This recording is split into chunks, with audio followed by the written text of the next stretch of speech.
অধ্যকার খরনা ইস্কান্দরিয়া মাদ্রাসা কর্তৃক আয়োজিত আজকের এই মহতী অনুষ্ঠানের সম্মানিত সভাপতি মুহতারাম উলামায়ে কেরাম ও প্রাণপ্রিয় শিক্ষার্থী বন্ধুগণ, সবাইকে জানাই আন্তরিক মোবারকবাদ ও শুভ-অভিনন্দন।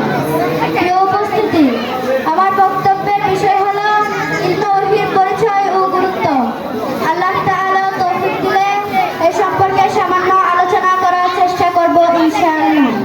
রাসূলি, যিনি পৃথিবীর সৃষ্টি করেছেন, যিনি আলো বাতাসের ব্যবস্থা করেছেন, যার নির্দেশে আমাদের জীবন ও মৃত্যু হয়, সে মহান প্রতিপালক যুগে যুগে আম্বিয়ায়ে কেরামের মাধ্যমে যে জ্ঞান মানুষকে দিয়েছেন, এর নামই হলো ইলমে ওহী।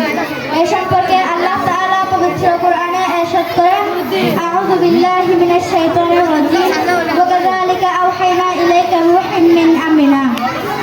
অর্থাৎ, হে নবী, আমি আমার পক্ষ থেকে আপনার প্রতি রূহ তথা ইলম প্রেরণ করেছি। উক্ত আয়াতে ইলমকে আল্লাহর রূহ বলা হয়েছে, কেননা এই রূহ থেকে পৃথিবীর জাতিসমূহ জেগে ওঠে। দ্বীনে ইলম অর্জন করার প্রতি গুরুত্ব আরোপ করে নবীজি সাল্লাল্লাহু আলাইহি ওয়াসাল্লাম ইরশাদ করেন, তালাবুল ইলমি ফারিদাতুন আলা কুল্লি মুসলিম। অর্থ, দ্বীনে ইলম শিক্ষা করা প্রত্যেক মুসলমানের উপর ফরজ। উপস্থিতি, দুঃখজনক বাস্তব হলো আধুনিক যুগে ইংরেজদের চক্রান্তের শিকার হয়ে মুসলমানরা ইসলামী শিক্ষা থেকে বঞ্চিত হচ্ছে। প্রচলিত সাধারণ শিক্ষা ব্যবস্থা এমনভাবে প্রণয়ন করা হয়েছে যেখানে মুসলিম শিক্ষার্থীদের ইসলামিক মূল্যবোধ শেখার কোনো সুযোগ নেই।